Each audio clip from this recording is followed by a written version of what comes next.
تو وہ پانی ہمیں کیا ہوتا ہے، چمکتا ہوا دکھائی دے رہا ہوتا ہے، یعنی پانی چمک رہا ہو۔ ظاہری بات ہے کہ جب سورج کی روشنی پڑتی ہے یا کبھی کبھار جب سورج کی روشنی پڑتی ہے، کبھی کبھار ایسا بھی ہوتا ہے کہ رات کے وقت جو چاند کی روشنی ہوتی ہے، جو چاند کی روشنی میں بھی کبھی کبھار وہ پانی وہاں چمکتا ہوا ہمیں دکھائی دیتا ہے۔ تو اسی وجہ سے شاعر نے یہی ایک فضا معلوم کرنے کی کوشش کی ہوئی ہے۔ اس شعر کی تشریح ایک دفعہ پھر سنیں۔ شاعر اس شعر میں ہمیں کہنا یہ چاہتے ہیں کہ یہ جو زمین کی خوبصورتی ہے وہ اصل میں سبزے اور گرینری کی وجہ سے زمین کی خوبصورتی ہوتی ہے، یعنی زمین جو خوبصورت دکھائی دیتی ہے وہ اصل میں یعنی سبزے کی وجہ سے خوبصورت دکھائی دیتی ہے۔ تو اسی وجہ سے شعر کہتے ہیں کہ جنگل میں جو کھلا ہوا سبزہ تھا، جو ہریالی تھی، جو گھاس، اسی طرح وہ گھاس ایسا خوبصورت منظر پیش کرتا ہے کہ وہ گھاس ایسا دکھائی دیتا ہے جس طرح یہ گھاس یعنی دیکھنے والے لوگ جو ہوتے ہیں وہ دیکھنے والے کے لیے یہ گھاس زمین کی گود میں سویا ہوا محسوس ہوتا ہے۔ اسی وجہ سے شعر کہتے ہیں کہ اور ساتھ ساتھ پھر یہ بھی ہوتا ہے کہ وہاں پانی بھی جو بہہ رہا ہوتا ہے، یا اگر دریا کا منظر اگر پیش کرنا ہو تو دریا کا منظر ایسا ہوتا ہے کہ وہاں بھی پانی وغیرہ وہ بہہ رہا ہوتا ہے، اور پانی جب بہہ رہا ہوتا ہے تو وہاں جھاڑیاں بھی ہوتی ہیں، جھاڑیوں کے نیچے پر سے وہ پانی جب گزرتا ہے تو اس وقت کبھی کبھار ایسا بھی ہو جاتا ہے کہ خالی جگہ پہ جو پانی دکھائی دے رہا ہوتا ہے اور اس کے اوپر یہ سورج کی روشنی پڑتی ہے، تو سورج کی روشنی جب پڑتی ہے تو وہ پانی ہمیں کیا دکھائی دیتا ہے، چمکتا ہوا دکھائی دے رہا ہوتا ہے۔ تو یہ چمک کے حوالے سے شاعر نے یہاں یہ بات بیان کی ہوئی ہے۔ تو اس شعر کی تشریح مکمل ہو گئی ہے، اگلے شعر کی تشریح کی طرف بڑھتے ہیں۔ اگلا شعر کیا ہے؟ پانی کو چھو رہی ہو جھک جھک کے گل کی ٹہنی، پانی کو چھو رہی ہو جھک جھک کے گل کی ٹہنی، جیسے ہنسی کوئی، جیسے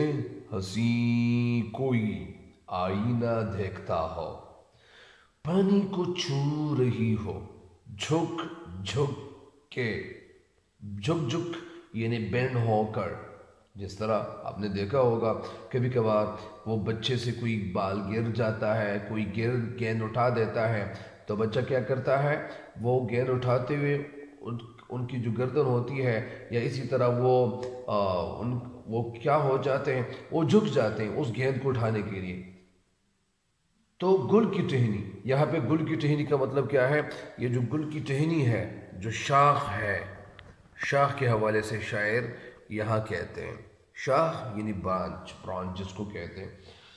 شاعر اس شعر میں ہمیں کہنا یہ چاہتے ہیں کہ جنگل میں ہر طرف سبزہ اور مختلف پھول ہوتے ہیں۔ ظاہری بات ہے کہ جنگل میں جب پھول نہ ہو تو اس کو جنگل تو نہیں کہہ سکتے۔ کچھ جنگل ایسے بھی ہوتے ہیں اس میں پھول ہوتے ہیں، بہت بڑے بڑے درخت ہوتے ہیں۔ تو یہاں پہ شعر کا مطلب یہ ہے کہ ہر طرف سبزہ ہی سبزہ دکھائی دیتا ہے، کبھی کبھار بڑے بڑے درخت وہاں ہوتے ہیں، وہاں کا جو حسن ہے وہ اس میں حسن میں یعنی کیا ہوتا ہے، یہ وہاں کا جو حسن ہے وہ پودوں کی وجہ سے ہوتا ہے، اور بیوٹینس جو وہاں پیدا ہوتی ہے تو وہ کس وجہ سے ہوتی ہے؟ جنگل، بڑے بڑے جنگل کی وجہ سے، یعنی وہاں بڑے بڑے درخت ہوتے ہیں، وہ اس میں مختلف قسم کے پھول ہوتے ہیں۔ یہاں شاعر کہتے ہیں کہ پھولوں سے بھری ہوئی شاخیں جھک جھک کر پانی کو چھو رہی ہو،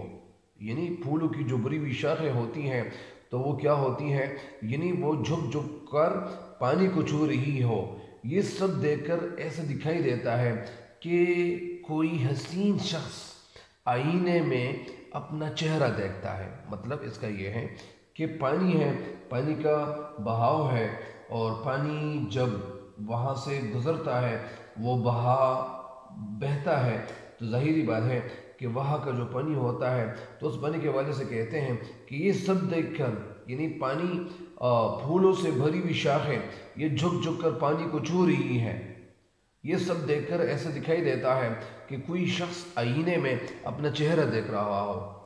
اور یہ جو صاف پانی ہوتا ہے، شفاف پانی ہوتا ہے، تو صاف و شفاف پانی اور پھولوں سے بھری ہوئی جو شاخیں ہیں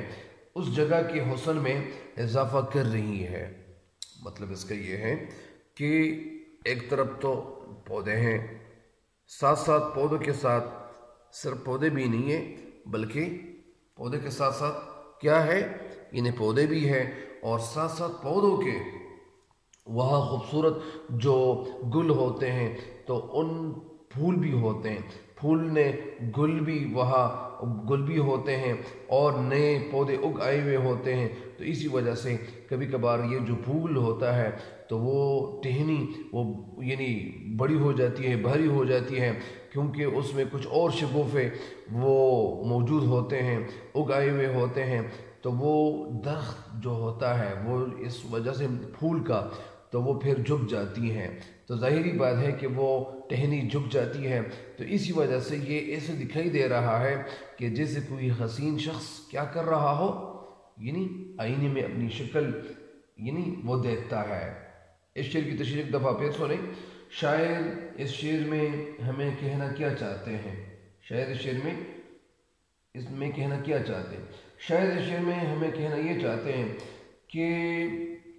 جنگل میں ہر طرف سبزہ اور مختلف قسم کے پھول ہوتے ہیں، اس میں مختلف قسم کے پھول ہوتے ہیں، اور وہاں کا جو حسن ہے وہ اصل میں پھولوں کی وجہ سے ہوتا ہے۔